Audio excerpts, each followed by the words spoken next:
মালটা ঝাড়ার জন্য রেডি, বাড়ির বুড়ো ওই মালটা ঝাড়ার জন্য রেডি। দেখবেন সুরসুর করে আস্তে আস্তে মায়েরা ওমা যেই সকাল হবে বলে কই রে তোরা কেউ খাবিনি তো, খাবিনি যখন দে। এইবার আমি দুটো পান্তা নিয়ে বসে পড়লাম, পান্তা নিয়ে মাগো ঝেড়ে দিল। ভাবুন রাত্রে বুড়োর বা বুড়ির ফসকা ঢেকুর মারতেছে, সেই বুড়ো বা সেই বুড়ি আবার ভোরের বেলা উঠে পান্তার সঙ্গে ঝাড়লো।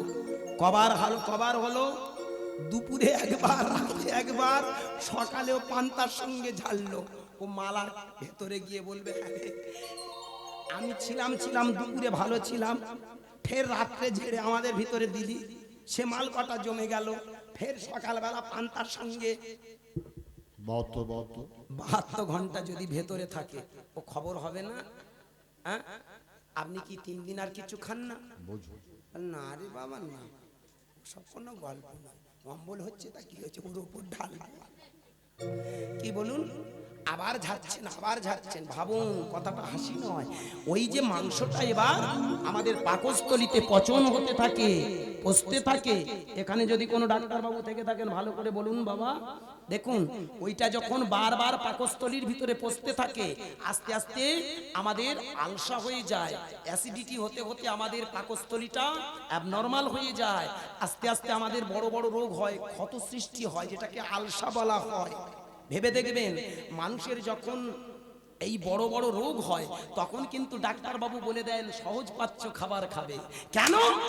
তোমার দেহ মন্দিরটা যাতে ভালো থাকে। নিতাই গৌর। পরবর্তী দল পরবর্তী দল বছরে চলে আসবেন। জয় শ্রী রাধে। হ্যাঁ বাবা অনেকটা বলো, হ্যাঁ সময় হয়ে গেছে। কথায় কথায় বলতে বলতে কখন টাইমটা কেটে গেল গোমা। হ্যাঁ যাক ফিরে যেতে হবে আবার, প্রতিদিন গান গোমা। আবার কৃপা হলে আসবো আপনাদের চরণে, তবু ছোট করে বলি। তাহলে দেখেছেন খাদ্যের বিচার নয়, এমন খাবার খাও যেটা তোমার দেহ মন্দির ভালো থাকে। এই দেহ মন্দিরটা ভালো রাখার জন্য আমাদের সহজ পাচ্য খাবার। ভালো করে ভেবে দেখবেন, আমিষ নিরামিষ বলে কোনো খাবার নেই পৃথিবীতে। পৃথিবীতে 3 রকম খাবার আছে, সাত্বিক, তামসিক আর রাজসিক। কি বাবা? তাহলে ভাবুন ভক্তমণ্ডলী মায়েরা, আমরা এই খাবারগুলো কেন খাই? এই মাছ মাংস, অনেকে বলে মাছ মাংস খাওয়া ঠিক নয়। আমি বলবো আপনি বসে সাধনা করছেন, মাছ মাংস না খান ভালো। কিন্তু আপনি যদি বিএসএফ এর চাকরি করেন, বলুন, আপনি যদি মাটি কাটেন, আপনি মাটি কাটার কাজ করছেন, আপনাকে যদি ডাল ভাত খাইয়ে যদি বলা হয় নাও এবার প্রতিদিন তুমি টানা কলে 1 সপ্তাহ মাটি কাটো, কত ভালো থাকবে। কে এগুলো বোঝার আছে জানেন? আজকের সমাজ ব্যবস্থা কোথায় দাঁড় করিয়েছে? বসে বসে পুলিয়া উড়ানো যায়, কিন্তু সেটার বাস্তবে রূপ দেওয়া বড় কঠিন। তাই আমি সেইখানে দাঁড়িয়ে বলবো, কোনদিন খাদ্য দিয়ে বিচার নয়, প্রথম বিচার হবে তার চরিত্র, তার গুণ, তার কর্ম, তার চলা। আজকের সমবেত ভক্তমণ্ডলী সেইখানে দাঁড়িয়ে নিমাই চাঁদ বললেন, আমরা বিষ্ণু থেকে এসেছি ব্রহ্মার মধ্যে, ব্রহ্মা থেকে মুনিগণ, মুনিগণ থেকে আমরা কারা? আমরা ভগবানের বাচ্চা, ভগবান। এইবার আসতে ছোট করে বলে চলে যাবে। ভালো করে ঠান্ডা মাথায় ভেবে দেখবেন। অনেকে বলতে পারেন তাহলে বাবা আমরা যদি ভগবানের বাচ্চা হলাম তাহলে আমরা তো ভগবান, আর ভগবান বনার কি আসে যায়? আমরা তাহলে ওদেরকে কেন পুজো করব? ভেবে দেখবেন, বীজ হয়ে সে চায় বৃক্ষ হতে। ঘুমিয়ে আছে শিশুর পিতা, সব শিশুর ওই অন্তরে। আজকের যে ছোট্ট মেয়ে কাল সে মা, আজ যে ছোট্ট শিশু কাল সে বাবা। ঠিক তেমন আজকের যে মানুষ কাল মহামানব, কালের বিবর্তনে সে এগিয়ে যায় ভগবান। আজকের ভালো করে ভেবে দেখবেন ভক্তমণ্ডলী, মানুষ যদি তার সাধনাটাকে নিয়ে এগিয়ে যায় তাহলে মানুষ হয়ে যায় ভগবান। তাই যারা মহামানব তারা বললেন এই পৃথিবীতে মানুষ, প্রত্যেকটা মানুষের ভিতরে ভগবান দর্শন হবে, প্রত্যেকটা মানুষের ভিতরে চৈতন্য চাই। তাই যেদিন চৈতন্য জাগ্রত হবে, যেদিন মানুষ, প্রত্যেকটা মানুষ তার ভিতরে ডিভিনিটি জাগ্রত করবে, সেদিন দেখবে সমাজ, সংসার, রাষ্ট্র, পৃথিবী সুন্দর হবে। একেবারে শেষ প্রান্তে দাঁড়িয়ে ছোট করে একটা বলেই চলে যাব। আজকের এখানে যারা বসে আছেন আমার বাবা মায়েরা, আস্তে যারা হরিনাম করছেন, হরিনাম করলে কি ফলটা ফলে দেখুন। ছোট করে বলে আমি আপনাদের কাছে থেকে বিদায় নেব। আপনারা এতদিন সাধন ভজন করেছেন, এতদিন হরিনাম করেছেন, জানি না হরিনামে আপনাদের কি ফল ফলেছে, ভগবান কাকে বলে জেনে নিন, এবং দেবতা কি করে বনা যায় একটু দেখে নিন। বাড়িতে যখন থাকবেন, আসতে আমি এটা প্রত্যেকটা হরিবাসরে বলি, আজকেরও আপনাদের সামনে বলে যাচ্ছি, কথাটা মিলিয়ে নেবেন। আজকের এই কীর্তনের বিচার করবেন না, বিচার করবেন কালকের সকালবেলা। আমি লীলা গাইলাম না, কিন্তু আমাদের জীবনের একটা জ্বলন্ত দৃষ্টান্ত লীলা আমি আপনাদের কাছে রেখে গেলাম। এই পথটা যদি অনুসরণ না করতে পারেন, এই পদ যদি না ধরতে পারেন, তাহলে জানবেন সারা জীবনে হরিনাম শুনে লাভ নেই। হরিনামে কি ফলটা ফলে দেখুন। আস্তে বলে দিচ্ছি, মিলিয়ে নেবেন। বাড়িতে যাবেন, এই যখন আপনি ঘুমোতে যাবেন, আজকে ধরুন অনেকে গান শুনবেন, আজকের কথা ছেড়ে দিন, আগামী কাল থেকে স্টার্ট করুন, আর আমার কথা মিলিয়ে নিন। ওই দিন ক্যামেরা অন দ্য স্টেজে দাঁড়িয়ে এই কথাগুলো বলেছি, আমার এই যে ক্যামেরা দাদারা কৃপা করে আজকের এই কথাটা এডিট করে সারা বিশ্বে বিভিন্ন জায়গায় পৌঁছে দিয়েছে। বৃন্দাবন, মথুরা, দ্বারাবতী, কঙ্খল, অযোধ্যা, এমনকি বিভিন্ন বড় বড় দামি দামি মঠ মন্দিরের আশ্রম থেকে আমাকে ফোন করে মাঝে মধ্যে বলে, বাবা গুরুদাস, তুমি যে কথাটা বলছো এটা 100% শিওর, এবং এই কথাটা মানুষকে জানাও। আজকে আমি সেই কথাটা আপনাদের চরণে জানাতে এসেছি, মেনে ঠান্ডা মাথায় বুঝে নেবেন। এই নিয়মটা যদি মানেন, ওপরে কোনো ভগবানের কথা ভাবতে হবে না, আপনার ভিতরে একটু একটু করে সব কিছু খুঁজে পাবেন। কি করে? ঘুমাতে যাবেন যখন, ঘুমানোর আগে আডুম বাডুম হয়ে বসুন, এই গোড়ালিটা তলপেটে লাগিয়ে দিন, এই গোড়ালিটা টেনে টেনে এই তলপেটে লাগিয়ে দিন। এটাকে বলা হয় পদ্মাসন। কি বাবা? এই আসনটা কেন করা হয়? Concentration is best of policy. একাগ্রতাটাই হলো শ্রেষ্ঠ পথ। একাগ্রতা ধরলে তবে কিন্তু আমরা একটা জায়গায় যাই। কোনো ছেলে যত বেশি একাগ্রতা করেছে, যত একাগ্রতা তার এসেছে, সে তত বেশি উন্নীত স্তরে পৌঁছে গেছে। আস্তে একই ছেলে আমাদের এই পশ্চিমবঙ্গের মধ্যে একজন ফার্স্ট হচ্ছে, হয়তো দেখা গেল কেউ 500 নাম্বার পাচ্ছে, 500-র মধ্যে হয়তো 499 পাচ্ছে, আবার একটা ছেলে হয়তো শুধু 99 তাই পায় না। কেন জানেন? এই একাগ্রতার অভাবে। যে যার একাগ্রতা বেশি সে একটা ভালো মার্ক পাচ্ছে, আর যে একাগ্রতার অভাব দেখিয়েছে তার মাইনাস হয়ে যাচ্ছে। খুব ভালো করে ভেবে দেখবেন, একাগ্রতা মানুষকে কোথায় নিয়ে যায় দেখুন। আডুম বাডুম হয়ে বিছানার উপর বসলেন, যদি পারেন আসনটা করবেন, যদি না পারেন প্রয়োজন নেই। আমার বয়োজ্যেষ্ঠ যেসব বাবা আছেন, আমি পা দুটো জড়িয়ে ধরে বলবো, বাবা যদি না পারেন প্রয়োজন নেই।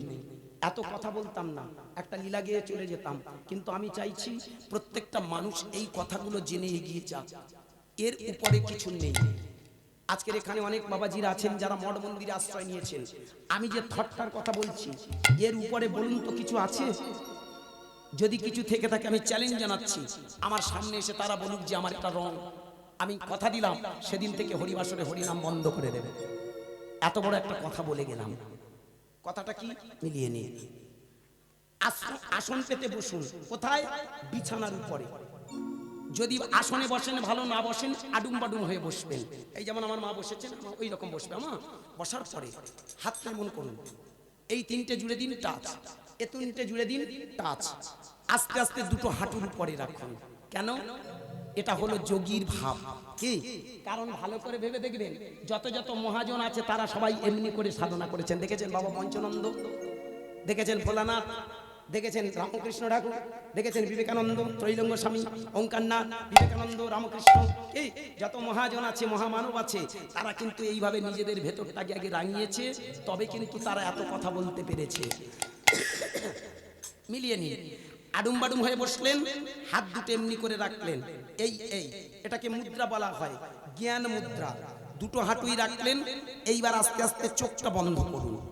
চোখটা বন্ধ করে চোখের দৃষ্টিটা এই নাকের ডগায় সোজা একেবারে এসে পড়ুন, সোজা ভিতর থেকে। কিন্তু চোখটা এমনি বন্ধ করে দৃষ্টিটা নাকের ডগায় ফেলে কৃষ্ণ নাম করুন।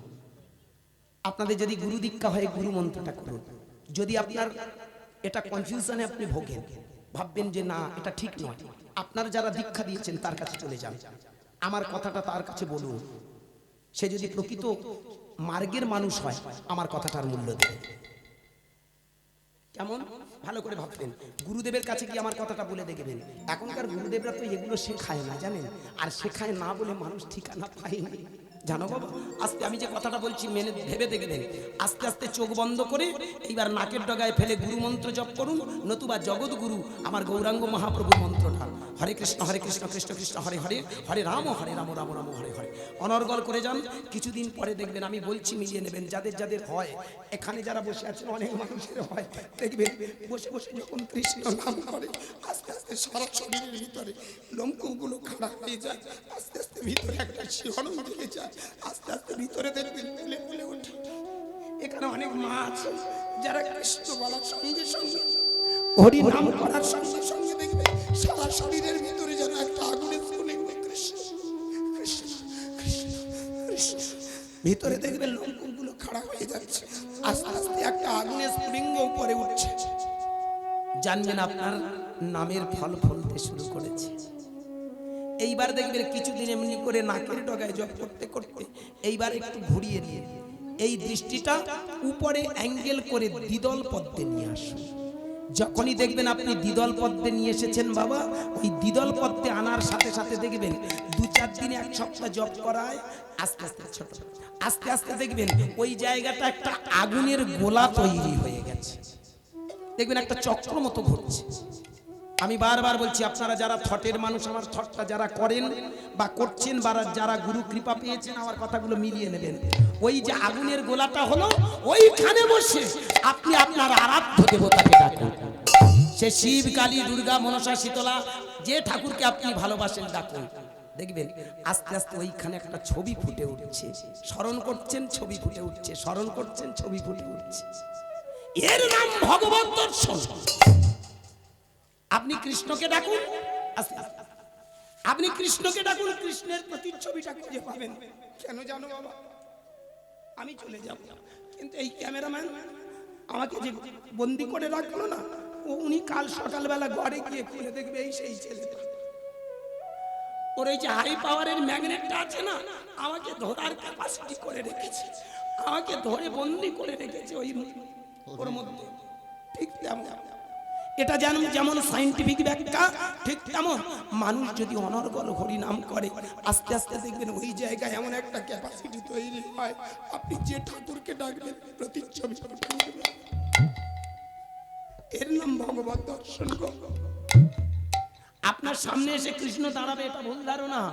আপনার সামনে এসে রামচন্দ্র দাঁড়িয়ে বলবে, খোকা তুই বা খোকি তুই অনেক নাম করেছিস, আয় কাছে আয়, না। ওইখানে যে প্রতিচ্ছবিটা ফুটে ওঠে, ওইখানে যে দেব দেবতার মূর্তিগুলো দেখতে পাই, এর নাম হলো ভগবত দর্শন। এইবার ওইখান থেকে টেনে নিয়ে আপনি ভাসিয়ে দিন যেখানে সাধুরা চৈতন্য রেখেছে। অনেকে জানে না কেন চৈতন্য রাখা হয়। মূলাধার, স্বাধিষ্ঠান, মণিপুর, অনাহত, বিশুদ্ধ, আজ্ঞা, আর অবশেষে এখানে একটা চক্র আছে যার নাম সহস্রা। আমি যে কথাগুলো বললাম, কথাগুলো একটু ভাববেন বাড়িতে গিয়ে। এইখানে একটা চক্র আছে যার নাম সহস্রা। বাবা ভোলানাথ দেখিয়ে দিল এইখানে তার জটা। এটা দিয়ে কি শেখায়? তুমি ওখানের হরি নামের জট পাকাও। ওইখানে যখনই জট পাকাবে দেখবে আস্তে আস্তে ওখানে গঙ্গার জন্ম হয়ে যাবে। যেমন ভোলানাথ গঙ্গাকে আমরা দেখতে পাই, এটা দিয়ে আমাদের শেখায় ওইখানে তোমার ব্রহ্ম জল আসবে। যে ব্রহ্ম জলে একবার তোমার মনটাকে যদি অবগাহন করাতে পারো, তাহলে তুমি প্রকৃত বৈষ্ণব। নিমাই চাঁদ এইখানে দাঁড়িয়ে বললেন, যদি তুমি ব্রহ্ম জলে একবার অবগাহন করো, তাহলে তুমিই হয়ে যাবে সেই পরম বৈষ্ণব। তাই গৌর প্রেমানন্দে হরি বল। ওইখানে কিছুদিন তুমি জপ করো, ওইখানে কিছুদিন হরি নাম করো, করতে করতে তোমার ভিতরে জেগে উঠবে সিদ্ধি, মুক্তি, নির্বাণ, নির্বিকল্প। এমনকি কিছুদিন পরে তোমার ভিতরে জেগে উঠবে ভাব সমাধি। নামে তুমি আসনে বসে থাকবে, কিন্তু হারিয়ে ফেলবে তুমি এক অনাবিল আনন্দের জগতে। এই আনন্দের জগতের নাম হলো পরমানন্দ। আজকের এতক্ষণ কেন আমি বকর বকর করছি জানেন? কেন এত চিৎকার করছি জানেন? এখানকার তথাকথিত শাস্ত্রগুলো আজ বিকৃত করে ফেলেছে। এখানকার শাস্ত্রগুলো তথা আজকের সমাজটাকে শেষ করেছে। মানুষ হারিয়ে ফেলেছে আসল ঠিকানা। তাই ভেবে দেখবেন এই চৈতন্যটাকে মূলাধার স্বাধিষ্ঠান মণিপুর অনাহত বিশুদ্ধ আজ্ঞা অবশেষে টেনে নিয়ে যখন সহস্রাতে যায়, মূলাধার ওই যে কুলকুণ্ডলিনী এখানে আছে রাধা শক্তি, এই শক্তিটাকে টেনে নিয়ে যেদিন আমরা এখানে নিয়ে আসি, এই রাধা আর এই কৃষ্ণের মিলনের নাম হলো রাধা কৃষ্ণের যুগল মিলন। কি আমি কথাটা বললাম ভেবে দেখবেন। জীবনে আলাদা কোনো রাধা কৃষ্ণকে আপনি সামনে যুগল মিলন দেখতে পাবেন না, কিন্তু সাধন মার্গে যখন চলে যাবেন, উচ্চ স্তরে যখন চলে যাবেন, উচ্চ ভাবনায় যখন যাবেন, আপনার ভিতরে শক্তিটা তখন মিশ্রিত হয়ে যায়।